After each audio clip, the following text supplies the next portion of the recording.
Madame, messieurs, bonjour, bienvenue à ce deuxième numéro de la semaine de votre magazine. La parole est à vous. On parle ce matin de la situation au Mali avec cette information que vous a livrée depuis hier Radio Côte d'Ivoire, le décès en détention de l'ancien Premier ministre Soumaïlou Boubèye Maïga. Ses médecins avaient fortement réclamé son évacuation en vain. Le pire est donc arrivé hier. On note que Soumaïlou Boubèye Maïga a été le Premier ministre de Ibrahim Boubacar Keïta lui-même décédé. Mais ce n'est pas le sujet. Le sujet ce matin, c'est encore le bras de fer entre la CEDEAO et le Mali. Et vous le savez, le médiateur de la CEDEAO, Goodluck Jonathan, a quitté Bamako dimanche sans accord avec la junte malienne sur une date pour l'organisation d'élections. L'organisation régionale a préconisé la tenue d'élections dans un délai de 12 à 16 mois. De son côté, le numéro 1 malien, Assimi Goïta, a accepté de revoir le chronogramme de 36 mois à 29 mois, puis a fait une dernière concession de 24 mois. Comment parvenir, selon vous, à un accord entre la CEDEAO et le Mali? Deux numéros pour nous joindre, le 27 20 21 44 48 ou le 27 20 24 27 87. On reprend ces deux numéros, le 27 20 21 44 48 ou le 27 20 24 27 87. Déjà, vous êtes nombreux à réagir sur notre page Facebook. Grégoire Yao Kona nous dit que le Mali est l'ancienne base des empires de la boucle du Niger, avec un système politique basé sur la monarchie et un système social à caractère patriarcal. C'est sûrement ce qui réconforte le chef de la junte au pouvoir actuellement. Vu les nombreux coups d'État dans la sous-région, l'inefficacité de la CEDEAO se fait déjà sentir ailleurs. On a l'impression qu'elle est tendre avec les autorités burkinabées et acerbe avec celles du Mali. Le Mali est dans une dynamique de divorce avec le pays les colonisateurs. Si le peuple malien soutient cette décision, je pense qu'il faut laisser le temps nécessaire à la junte militaire pour asseoir les nouvelles bases du Mali. Dans le cas contraire, il faut prendre des mesures coercitives pour contraindre les autorités militaires à abandonner le pouvoir d'État. Et puis, Roger Nyanzou Luketa Bafia nous dit que le dialogue, c'est l'arme des forts et non des faibles, a dit le président Houphouët-Boigny, comme pour dire que la CEDEAO ne doit pas se lasser de poursuivre les négociations car il est plus facile de faire la guerre que de faire la paix. La situation politique au Mali doit obtenir des dirigeants de la CEDEAO plus de retenue que toute autre option pouvant conduire à l'explosion. Au standard, maintenant, et c'est Clémence Cole qui pilote la manette technique ce matin. Monsieur Yéman Kouakou Florent est à Sono-Panigo Koro. Bonjour. Bonjour, mon très cher général Adama Bakayoko. On vous écoute. D'abord, pour moi, c'est une avancée positive. Revenir à 24 mois, c'est aussi prenable. Et aussi, je profite pour dire merci, grand merci à Goodluck Jonathan. Un accord, c'est ce que nous attendons pour y parvenir. Il faut une très très très forte et grande sincère médiation. Voyons, disons que cette situation tendue, cette tension n'arrange ni les pays de la CEDEAO, ni le Mali aujourd'hui mis en cause. Je pense pour ma part que les pays de la CEDEAO devraient avoir pour premier objectif de se soutenir politiquement, économiquement, socialement et moralement sur tous les plans et en vue d'un développement harmonieux de ces pays membres. OK. Alors, pour moi, il serait donc intéressant d'aider politiquement le Mali à sortir de cette situation qui risque de conduire les pays dans un caillot difficilement irréversible. Mais quand vous dites soutenir politiquement, ça veut dire quoi concrètement? Bon, politiquement, c'est qu'aujourd'hui, sur le plan politique, le Mali ne se retrouve pas. Et sur le plan économique, le Mali ne se retrouve pas. Et même sur le plan même sécurité, le Mali ne se retrouve pas. Donc, le soutien doit se faire comment? Qu'est-ce que la CEDEAO doit faire? Ce que la CEDEAO doit faire, il faut vraiment traiter ce problème diplomatiquement avec tous ces pays membres. Et voyez-vous, le chef de la junte militaire lui-même disait qu'il reste ouvert à la négociation. Alors, aidons tous le Mali à sortir de cette... Donc, il faut poursuivre la négociation, c'est ce que vous dites. Il faut continuer de négocier. Comment? Il faut continuer de négocier, c'est ça? Il faut continuer de négocier. D'accord. De négocier. OK. Il ne faut surtout pas aller par des sanctions sur des sanctions. OK. D'accord. Merci beaucoup à vous, monsieur Yema Kwaku Florent, juste pour éclairer la lanterne de tous nos auditeurs. Ils le savent déjà, ce sont bien sûr des auditeurs qui suivent l'actualité, qui savent ce qui se passe. Il y a qu'au Mali, c'est vrai, la junte au pouvoir, mais il y a aussi l'opposition qui réclame à corps et à cri l'organisation des élections. Donc, d'un côté, on a le pouvoir et bien sûr son clan qui estime qu'il faut étendre le nombre d'années à passer au pouvoir. Mais en même temps, il y a l'opposition qui continue de crier pour réclamer les élections. Donc, il faudra en tenir aussi dans les attitudes et puis dans la méthode employée par l'organisation sous-régionale. Monsieur Yacouba Ouattara, bonjour. Oui, bonjour, monsieur Adama. Vous êtes à Tafiré. Oui, à Tafiré, oui. On vous écoute. Bon, moi, il y a un écrivain qui disait à vouloir trop survivre, on finit par trahir son destin. Parce que quelqu'un qui fait un coup d'État, c'est pas un destin. Lui-même, il sait ce qu'il a fait. Bon, aujourd'hui, Koïta est là. D'abord, quand il est venu, il a dit que, bon, lui n'est pas venu pour les élections. Il veut libérer le Mali. Avec tout ce qui se passe là-bas, il veut libérer le Mali. Bon, maintenant, tu veux libérer le Mali. Mais lui-même, aujourd'hui, la CEDEAO l'a vu. Il a peur, parce qu'il a le dos au mur aujourd'hui. Après les élections, lui, son sort, parce que tout ça, il cherche, parce que ça cause ça, il est là, il est perdu, il dit, bon, 2 ans, 3 mois, mais lui, il ne sait pas ce qui sera réservé. Ce problème est là. Si, avec la CEDEAO, on dit, bon, si, parce que d'abord, il ne sera pas candidat, après, bon, on n'en sait rien. Oui. On n'en sait rien. Pour être candidat, il faut démissionner. D'accord. Donc peut-être qu'il va démissionner aussi.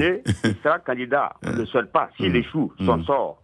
Maintenant, il est là. Tout ça, là, c'est là. Parce que le monsieur, il ne sait pas. Parce qu'un coup d'État, c'est ça. Bon, il va devenir qui? Il sera à la retraite. Est-ce qu'on ne va pas le juger? Donc le monsieur, il est dans l'impasse. Ou bien on fait un coup d'État sur lui, il va quitter. Ou bien il est là, il va dire, bon, il n'y a pas là, comme on appelle, le Mali n'est pas libéré, et il sera toujours là.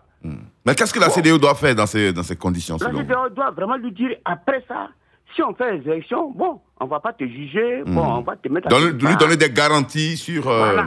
Les garanties. La vie après le palais. Voilà. S'il a ces garanties, le monsieur va accepter. D'accord. C'est bien noté. Merci beaucoup. Merci à vous, monsieur Ouattara Yacouba de Tafiré. Bonne journée à vous là-bas. Bonne journée également à notre fidèle auditeur, monsieur Koné, le chef de canton, bien sûr, de Tafiré. Monsieur Toussaint Gado de Boisflé, bonjour. Oui, bonjour Adam. On vous écoute. Oui. Non, ça peut dire à Goïta d'accepter la proposition de la CEDEAO. Les 16 mois, 12 à 16 mois.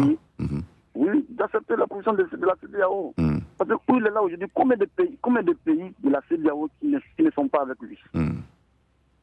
Actuellement, il est entre 3 groupes rebelles. Les djihadistes. Et puis les Wagner. Les Wagner, c'est un groupe rebelle qui ne sont pas reconnus par la République russe. Les Français, même, ils sont à côté, à la frontière du Burkina, qui vont toujours mettre les bateaux dans son roue. Donc, c'est le moment d'accepter la proposition de la CEDEAO, parce qu'il est seul. Il n'y a même pas un pays qui le soutient actuellement dans la CEDEAO. Donc, il accepte. D'accord. Voilà. Okay. Moi, c'est ma proposition. Il faut qu'il accepte la proposition de la CEDEAO, parce que la CEDEAO aussi est claire, tant qu'on n'est pas un accord, les sanctions restent en vigueur. Voilà, le Mali n'a pas accès à ses comptes à la BCEAO, le Mali n'a pas accès à certaines marchandises qui sont bloquées autour du Mali. On sait que le Mali n'a pas de façade sur la mer. Et donc, toutes ces sanctions-là, Assimi Koïta en est conscient aussi. Voilà pourquoi il est passé de 36 mois à 29 mois. Il est même redescendu jusqu'à 24 mois. Mais entre 24 et 16 mois, il y a 8 mois. Je crois que c'est là-dessus que la CEDEAO et le pouvoir malien vont tenter de jouer maintenant. Oui, c'est ce que je suis en train de dire.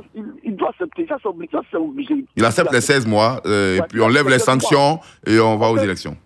Il doit comprendre quelque chose. Tous ceux qui sont, comment on dit, qui lui proposent, peut-être c'est pour l'aider. Parce qu'ils voient un peu les conséquences qui viennent.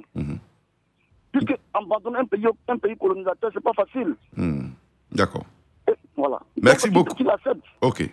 Merci, monsieur Toussaint Gado de Boisflé. On part à Bapleu, c'est à 40 km de Diokwe. Et là-bas, nous avons monsieur Koulibaly Bangali qui est en ligne. Bonjour. Bonjour. On vous écoute, monsieur Koulibaly. Vraiment, Assimi Goïta n'a pas le choix. Il n'a qu'à accepter la proposition de la CEDEAO. C'est le peuple malien qui souffre. Bientôt, on va lancer dans le carême. Ça ne va pas. Il ne peut pas dire la vérité au peuple malien que ça ne va pas. Ça ne va pas.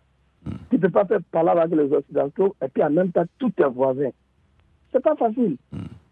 Il faut accepter la proposition de la CEDEAO pour qu'ils sortent dans cette situation. C'est pas souhait de quelqu'un. Quand le feu prend sur la maison de ton ami, il faut tout faire pour l'éteindre. Parce que c'est pas où ça va tomber. Voilà. Donc vraiment, nous soutenons le Mali. Et il faut dire à Assimi Goïta d'accepter la proposition de la CEDEAO pour que la population malienne sorte dans cette situation. D'accord.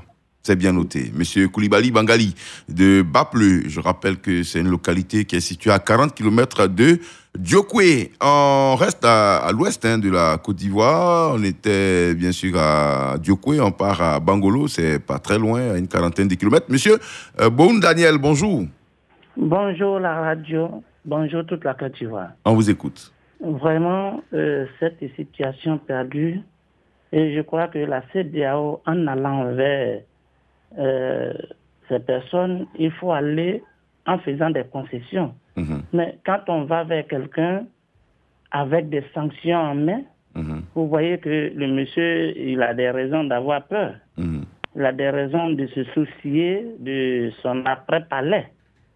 Donc, moi, je crois qu'il faut déjà, s'il baisse le ton et que de 36, il vient jusqu'à 24, il faut essayer de voir au moins les raisons qui le poussent à faire ça. Il y a mon prédécesseur qui a dit que le monsieur se soucie de qu'est-ce qu'il va devenir. Et ça, c'est la réalité. Donc, je crois que la CEDEAO aussi à son tour, parce que quand tu vas avec quelqu'un, que tu sais qu'il est vraiment bloqué, il faut trouver des mots pour pouvoir dénouer la chose. D'accord. Mais quand on va avec la pression, quand on va parce qu'on est plus fort, vous voyez, c'est ce que c'est un fait. D'accord. Donc, il faut, la CEDEAO, selon vous, doit assouplir un peu. Doit être un peu souple sur ces conditions pour aller aux élections. Voilà, être un peu souple, ne pas aller avec seulement que ce qu'on dit là, il faut accepter, il faut faire. Et quand c'est comme ça aussi, lui, il a peur. D'accord. Donc finalement, pour être plus concret, M. Boun Daniel, la CEDEAO dit 16 mois maximum. Assimi Goïta dit je peux faire 24 mois. Selon vous, il faut arriver à quelle période pour pouvoir avoir donc finalement un consensus? Selon moi, il y a deux positions. D'abord, la CEDEAO doit faire comprendre et doit expliquer pourquoi elle veut 16 mois. Pourquoi elle veut 16 mois. Et lui, la CEDEAO doit savoir pourquoi il insiste sur 24 mois. Est-ce qu'il ne faut pas s'accorder peut-être finalement sur 20 mois? C'est-à-dire, on fait la part, puisqu'il y a 8 mois qui font de différence, peut-être s'entendre. C'est ce que je suis en train de dire, parce que chacun doit faire des concessions. Chacun doit comprendre son ami et non pas être catégorique sur sa proposition, sur sa position. D'accord, c'est bien noté. Merci beaucoup, M. Boun Daniel de Bangolo. On revient à Daloa avec M. Koné Amidou. Bonjour. Bonjour, M. Baraiko. Bonjour à toute l'équipe là-bas. D'accord. On vous écoute, M. Koné. Merci beaucoup. Vous voyez que ce sont les principes de la CEDEAO. Donc, c'est le maintien de la paix, de la sécurité et de la stabilité régionale. Donc, pour la promotion et le renforcement des bonnes relations. Donc, les autres États doivent intervenir, doivent aller aider le Mali. Donc, c'est de s'entendre. C'est ce qui a été dit au niveau des principes. Donc, il faudrait que les États soient en paix. Donc, quand il y a un État qui est en difficulté, donc la CEDEAO, les autres membres de la CEDEAO arrivent là pour trouver une zone tampon, pour trouver une porte de sortie. Donc c'est de s'entendre. De s'entendre sur le nombre de mois et donc d'aider le Mali à sortir de ces difficultés-là. Et vous voyez aujourd'hui une faiblesse de la CEDEAO, c'est ça. C'est-à-dire que très souvent, on n'arrive pas à stabiliser nos différents pays. C'est-à-dire que les différentes politiques dans nos différents États sont souvent foulés au pied entre guillemets. Bien sûr. Sinon, normalement, les coups d'État ne devaient pas intervenir avec la CEDEAO. Mais malheureusement, nos hommes politiques, même qui mettent ces principes et ces objectifs en place, très souvent, et même foulent au pied ces principes et ces objectifs. Donc, c'est ce qui fait que très souvent, on arrive à ce genre de choses. Et donc, on ne peut pas laisser aussi un État comme ça. Il faut qu'on parte. Il faut continuer la négociation. Alors, M. Koné Amidou, je le disais tout à l'heure à l'un des auditeurs, c'est vrai, l'État, la CEDEAO se veut une CEDEAO des États et des peuples. l'État, la CEDEAO discute actuellement avec le pouvoir en place au Mali, la junte militaire, mais en même temps, la CEDEAO est sous la pression aussi d'une partie de l'opposition, sinon de toute l'opposition malienne qui réclame à corps et à cri des élections. Du coup, quand c'est comme ça, on joue sur deux tableaux, en fait. Vous voyez un peu, quand on dit CEDEAO des peuples, là, c'est ça. Le peuple, qu'est-ce que vous voulez? Qu'est-ce que vous voulez pour votre nation? Ça aussi, il ne faut pas être disparate dans les idées. Est-ce que c'est le développement du Mali? Est-ce que c'est la paix du Mali prônée par la CEDEAO? Si oui, on laisse donc nos querelles et on voit le développement du Mali, la paix au Mali. Maintenant, si cela n'est pas, ceux qui viennent comme zone, les périodes, on peut appeler ça zone tampon, des personnes qui viennent pour résoudre. Donc, ils doivent avoir l'esprit critique, dire la vérité. Si les opposants disent des choses qui sont des contre-vérités, qui ne peuvent pas mettre la paix, il faut le leur dire. Et si ce sont les hommes politiques aussi, c'est cette franchise de ce qu'il faut dire. Il ne faut pas faire cette diplomatie voilée là. Ok. Voilà. C'est bien. Voilà ce que nous souhaitons pour que le Mali soit en paix. Et puis c'est tout. Merci beaucoup, M. Koné Amidou de Daloa. On part à Daoukro, cette fois-ci, dans la région de Lifou, avec M. Kona Aksen. Bonjour. Bonjour. On vous écoute, M. Kona. Oui, vraiment, je vous remercie. Bête fois, j'essaie de vous joindre à la radio, je n'arrive pas. Oh là là, dommage. Le problème du Mali, il est vraiment de prendre au sérieux. Parce que je suis d'accord que la CEDEAO impose les sanctions, impose les délais, mais il faut prendre le Mali dans son entité. Ouais. Je crois que le Mali n'a pas, le gouvernement de Bamako n'a pas la même mise sur la totalité de son territoire. Donc il lui faut, à mon avis, du temps, peut-être essayer de négocier pour que toutes ces conditions-là soient réglées avant de parler d'une élection. Alors, on ne peut pas peut-être demander à M. Assini d'aller aux élections aujourd'hui, quand on sait qu'il y a des régions du Mali auxquelles les autorités maliennes ne peuvent pas avoir accès. Dans ces conditions, comment est-ce qu'on va aux élections? Donc, moi, je crois que la CEDEAO gagnerait peut-être à régler ces problèmes-là d'abord, avant de parler d'élections. D'accord. Moi, je crois que M. Assini, pas parce qu'il a totalement raison sur le délai qu'il fixe, mais c'est des problèmes que la CEDEAO doit voir d'abord avant de parler concrètement d'élections.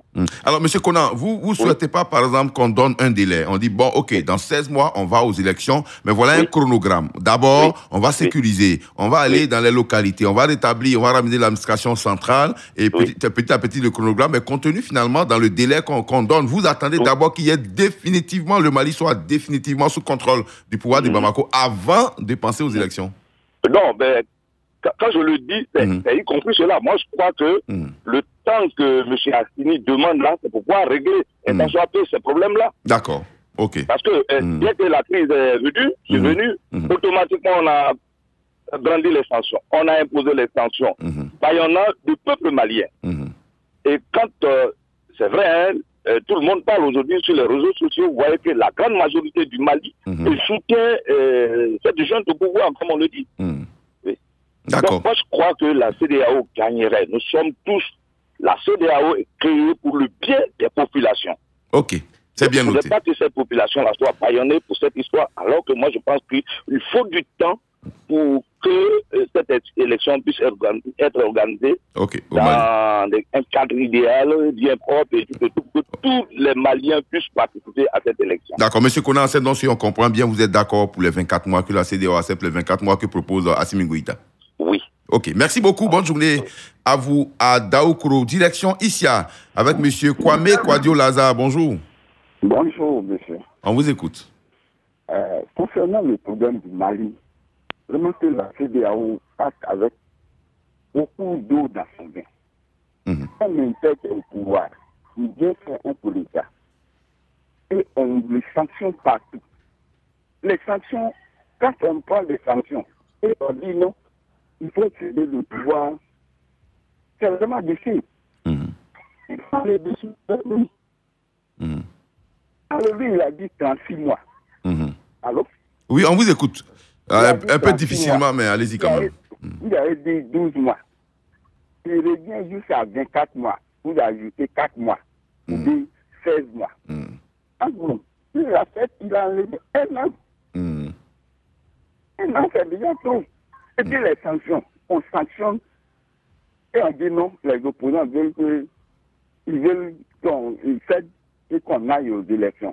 Les opposants, ils étaient là, et puis ça n'allait pas. Qu'est-ce qu'ils ont fait? La CEDEAO est là depuis combien d'années? Les problèmes surviennent dans notre État. La CEDEAO ne peut pas lever un doigt pour dire non, il y a tel problème ici, monsieur le président qui est là, écartez-vous pour qu'il y ait des nouvelles élections. On attend toujours après les coups d'État pour dire non, la CEDEAO sanctionne ici, la CEDEAO sanctionne là. Il faut sanctionner quand on voit que dans le pays ça ne va pas. On n'y est pas, parce que ce n'est pas un président, comme il est élu démocratiquement, ce qu'il fait, ce n'est pas bien. La CEDEAO n'a pas le droit de lever le petit doigt. Non, monsieur, on n'a qu'à apprendre à nos dirigeants ce qui est bien là, ils n'ont qu'à faire. En même temps aussi, M. Kouadio, quand on a voté quelqu'un pour 5 ans, on le laisse terminer son mandat. Quand on ne le veut pas, on va dans les urnes, on enlève. Ou bien. Oui, ça aussi, c'est une réalité. Si on se veut démocrate, ok, et le monsieur, il est passé au Mali, il a gagné les élections. On dit qu'il ne gère pas bien. Mais on sait qu'il y a dans 3 ans, il a fait 2 ans, dans 3 ans, il y aura des élections. Bon, c'est là-bas qu'on le sanctionne. Voilà. Est-ce que les coups d'État doivent être finalement des solutions? Les coups d'État doivent être finalement des solutions. Est-ce que les coups d'État doivent être justifiés ainsi? Moi, je vous pose la question. Le coup d'État, c'est vrai que ça retarde les pays. Mais on ne fait pas le coup d'État parce que on n'aime pas la tête de M. Khan. Mais c'est parce que ça ne va pas. On fait des élections en Côte d'Ivoire ici. Le premier coup d'État a eu à combien de mois des élections? Mais c'est comme ça. C'est un processus. Ok, d'accord. Depuis le monde est nègre, en Afrique, c'est toujours le coup d'État. Oui, mais il faut. C'est quand il y a coup d'État qu'on s'en sanctionner. Non, on ne dit pas ça, on ne dit pas. Mais quand le président est là, qui ne fait pas bien, la CEDEAO, il ne sanctionne jamais. Arrêtons ça, sanctionnons. Dès que ça ne va pas, on dit, d'accord. C'est comme ça, c'est comme ça. Merci, M. Kwame Kouadio Laza de ICIA, qui souhaite qu'il ne faut pas attendre que le pire arrive avant de prendre des mesures. Il faut, pendant la gestion, mais en même temps, c'est pas facile de juger ses pairs quand on a tous des pays souverains. Après, peut-être faut trouver le mécanisme, peut-être un mécanisme consultatif qui va certainement apprécier le climat social dans les pays et puis envoyer des alertes peut-être aux chefs d'État ou dans des pays dans lesquels il y a des soucis. Merci, bonne journée à vous. Ici, à M. Ouattara Adama, bonjour. Bonjour, M. Adama Barago. Vous êtes à Diara? Oui, je suis à Diara. D'accord, on vous écoute. Je pense que le problème du Mali est arrivé à un niveau où la CEDEAO doit prendre ses décisions fermes. Puisque je ne sais pas si vous faites la remarque avec moi, si ce n'est que ATT seulement, pardon, Alpha Omar Konaré, qui a quitté le pouvoir sans coup d'État, depuis que tous les chefs d'État qui sont venus au Mali, là, c'est par coup d'État qu'ils sont partis. Même ATT, je pense qu'il restait 3 ou bien 4 mois pour finir le mandat, mais il a été chassé par un coup d'État. C'est pas normal, c'est en train de salir le nom de tous les Africains. Donc moi je pense que la CEDEAO doit essayer de voir le cas du Mali, doit essayer de régler ce problème comme il se doit. Je prends un exemple. Quand en Gambie, quand Yahya Jammeh n'a pas été élu et il voulait comment on appelle, se maintenir au pouvoir, quand la CEDEAO a pris la décision, le 29, je pense que c'était un 29 janvier qu'ils avaient montré. Bien sûr. Voilà, mais quand ils ont lancé l'offensive là, dans 1 heure de temps, ils sont allés demander à Yahya Jammeh et il a accepté de quitter le pouvoir. Voilà, donc moi je pense que la faute est à la CEDEAO. C'est à la CEDEAO, comme on dit, la communauté économique des États de l'Afrique de l'Ouest là. C'est pas un seul pays, il faut jouir. Ça veut dire que toute l'Afrique de l'Ouest là est dans la main de la CEDEAO. Donc c'est la CEDEAO qui doit prendre ses décisions fermes et pour régler ces problèmes comme il se doit. Merci beaucoup. Merci.